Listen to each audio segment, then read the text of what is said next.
Explanation کی start کرنے سے پہلے میری آپ سبھی سے ریکویسٹ ہے کہ جلدی سے میرے چینل فن ایکسپلین کو سبسکرائب کریں اور اس ویڈیو کو لائک بھی کریں۔ تو چلیے بنا کسی دیری کے چیپٹر کو سٹارٹ کرتے ہیں۔ چیپٹر کی سٹارٹ وہیں سے ہوتی ہے جہاں پر بویو کے فادر نے ساری ٹیبلٹس کھا لی تھی اور انکانشیس ہو کر فلور پر گر چکا تھا، جسے اس حالت میں دیکھ کر موہن جلدی سے آگے بڑھ کر اسے اٹھانے کا ٹرائی کرتا ہے اور بولتا ہے کیا سچ میں انہوں نے یہ ساری ٹیبلٹس کھا لی، جسے اس حالت میں دیکھ کر لنک بھی تھوڑا گھبرا چکا تھا اور وہ بھی انہیں اٹھانے کا ٹرائی کرتا ہے۔ اتنے میں موہن اپنے موبائل کو نکال کر جلدی سے ایمرجنسی کال کرتا ہے اور ایمبولینس بلاتا ہے۔ ہم دیکھتے ہیں کہ جب لنگی اس کے فادر کو اٹھا رہا تھا تب بویو کا فادر ہلکی سی آئیز کو اوپن کرتا ہے اور بولتا ہے کیا میں مر چکا ہوں؟ مجھے سچ میں میرا بیٹا نظر آ رہا ہے۔ وہ لنگی کو بویو سمجھ رہے تھے۔ اپنے ہاتھ کو آگے بڑھا کر اس کے فیس کو ٹچ کرتے ہیں اور بولتے ہیں پلیز مجھے معاف کرنا، اب میں تمہیں نہیں ڈانٹوں گا، اب تمہیں خود کو اور زیادہ فورس کرنے کی کوئی ضرورت نہیں ہے، تم ایک اچھے بچے ہو، میں تمہارا فادر بننا ڈیزرو نہیں کرتا، میں امید کرتا ہوں کہ تم مجھے معاف کر دو گے، نیکسٹ لائف میں تم میرے بیٹے مت بننا۔ اور اسے ہیلوسینیشن ہوتی ہے کہ شاید بویو بھی ان سے باتیں کر رہا ہے اور بول رہا ہے کہ فادر اچھے سے زندہ رہیں، جسے دیکھ کر وہ رونے لگتے ہیں۔ بویو اپنے فادر کا ہاتھ پکڑتا ہے اور انہیں سہارا دیتا ہے۔ پریزنٹ میں ہم دیکھتے ہیں کہ بویو کا فادر اس ٹائم انکانشیس تھا اور یہ سب کچھ وہ شاید ڈریم دیکھ رہا تھا۔ لنگی بھی اس کے پاس ہی بیٹھا ہوا تھا۔ لنگی بویو کو بتاتا ہے کہ ابھی ان کا سٹمک کلین کیا گیا ہے، ڈاکٹر نے بتایا ہے کہ کافی زیادہ ایکسپائرڈ پلز کھانے کی وجہ سے انہیں بہت نقصان ہوا ہے، مگر پھر بھی وہ انہیں بچانے میں کامیاب ہو گئے۔ ویسے یہ بویو سے معافی مانگنے کے لیے اس حد تک کیسے جا سکتا ہے کہ اس نے خود کو بھی نقصان پہنچا لیا؟ وہ دونوں ابھی یہ باتیں کر ہی رہے تھے کہ بویو کے فادر کو ہوش آ جاتی ہے۔ بویو کا فادر ان سے پوچھتا ہے کیا تم دونوں نے مجھے بچایا اور کیوں؟ جس پر موہن ریپلائی کرتا ہے کہ مجھے لگتا ہے کہ بویو چاہتا ہے کہ اس کا فادر زندہ رہے، جس پر بویو کا فادر اسے تھینکس بولتا ہے۔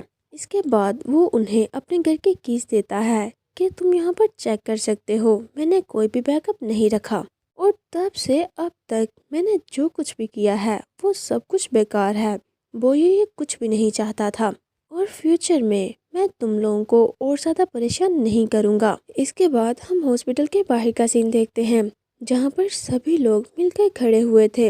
موہن کی سسٹر پوچھتی ہے کہ کیا سب کچھ سولو ہو گیا ہے، جس پر موہن اسے یس بولتا ہے، جسے سن کر اس کی سسٹر آگے بڑھتی ہے اور اس کے شولڈر پر ہاتھ رکھ کر اسمائل کرتے ہوئے بولنے لگتی ہے جب انہوں نے مجھے بتایا تو تب مجھے یقین ہی نہیں ہوا، اور تم اتنا زیادہ اچھے سے کیسے ایکٹ کر سکتے ہو؟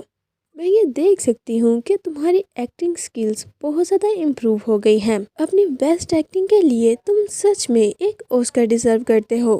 جس پر ریڈ ہیئر والا پرسن بھی اسمائل کرتے ہوئے بولتا ہے کہ اصل میں ہمیں بھی بعد میں ہی پتہ لگا ہے، اس ٹائم ہمیں یہ لگا تھا کہ سچ میں تم دونوں بہت بری طرح سے لڑے ہو۔ اور بلیک ہیئر والا پرسن بھی awkwardly اسمائل کرتے ہوئے بولتا ہے تم دونوں نے کچھ زیادہ ہی کر دیا، اور نیکسٹ ٹائم جب بھی تم لوگ ایسا کرنے کا سوچو تو ہمیں ایڈوانس میں بتا دینا۔ ویسے یہ میٹر اب ختم ہو چکا ہے تو کیا تم دونوں دوبارہ سے ایک ساتھ رہو گے؟ جس کی یہ بات سن کر لنگی تھوڑا سیڈ ہو جاتا ہے، مگر پھر بھی وہ awkwardly اسمائل کرتے ہوئے بولتا ہے یہ سب کچھ موہن پر ڈیپینڈ کرتا ہے، آفٹر آل میں بویو سے کمپیئر تو نہیں کر سکتا، میں بس ایک سبسٹیٹیوٹ ہوں، میں اسے کیسے دکھ پہنچا سکتا ہوں؟ جس کے یہ بات سن کر اب موہن بھی کافی زیادہ awkward ہو چکا تھا اور وہاں پر سارے ہی کافی زیادہ awkward تھے، جسے دیکھ کر بلیک ہیئر والا پرسن سوچتا ہے شاید مجھے یہ نہیں پوچھنا چاہیے تھا۔ اس کے بعد ہم نائٹ کا سین دیکھتے ہیں، وہ دونوں موہن کے اپارٹمنٹ میں تھے۔ موہن لنگی کو سیڈ دیکھ کر کچھ سوچتا ہے اور پھر آگے بڑھ کر اس کے فیس کو پکڑ لیتا ہے اور پوچھتا ہے کیا تم ابھی بھی مجھ سے غصہ ہو؟ ذرا میری طرف دیکھو، کیا تمہیں یہ نہیں لگتا کہ میں تمہیں اس سے زیادہ لائک کرتا ہوں؟ جسے سن کر لنگی اسے کوئی بھی ریپلائی نہیں کرتا اور awkward ہوتے ہوئے وہاں سے دور ہٹ جاتا ہے۔ جس کے ایسے ریئیکشن کو دیکھ کر موآن اسے پش کر کے صوفے پر بٹھا دیتا ہے اور خود اس کے اوپر تھا اور اب اسے پکڑتے ہوئے پوچھتا ہے کیا تم ابھی بھی غصہ ہو نا؟ مجھ پر غصہ مت ہو۔ یہ بولتے ہوئے وہ اس کے کلوز جا رہا تھا اور اس ٹائم وہ کافی زیادہ بلش بھی کر رہا تھا، مگر لنگی تو ابھی بھی سیڈ تھا۔ وہ اسے رو کر بولتا ہے کہ مجھے کس مت کرو، اب تو مجھے اپنے فیس سے ہی نفرت ہونے لگی ہے۔ جس کے یہ بات سن کر موہن کو بہت زیادہ برا لگتا ہے، جس کے اس ریئیکشن کو دیکھ کر لنگی بولتا ہے مجھے معاف کرنا، میں تمہیں انکمفرٹیبل نہیں کرنا چاہتا تھا۔ جس پر موہن بولتا ہے کہ خود کو بلیم مت کرو۔ یہ بولتے ہوئے وہ رونے لگتا ہے، جس پر لنگی اس کے آنسوؤں کو صاف کرتے ہوئے بولتا ہے میں تمہیں کیسے بلیم کر سکتا ہوں، تمہیں ہمیشہ خود کو بلیم کرنے کی کوئی ضرورت نہیں ہے اور رونا بند کرو۔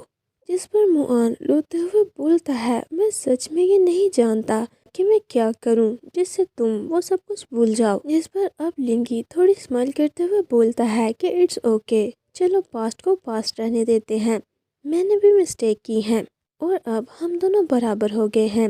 جس پر موآن بھی اوکے بول دیتا ہے اور پھر وہ موآن کی طرف دیکھتے ہوئے بولتا ہے کیا تم میرے اوپر اس لیے بیٹھے ہو کیونکہ تم مجھے سیڈیوس کرنا چاہتے تھے؟ جس کے یہ بات سن کر اب موآن بھی اپنے آنسوؤں کو صاف کرتے ہوئے بولتا ہے کہ ہاں۔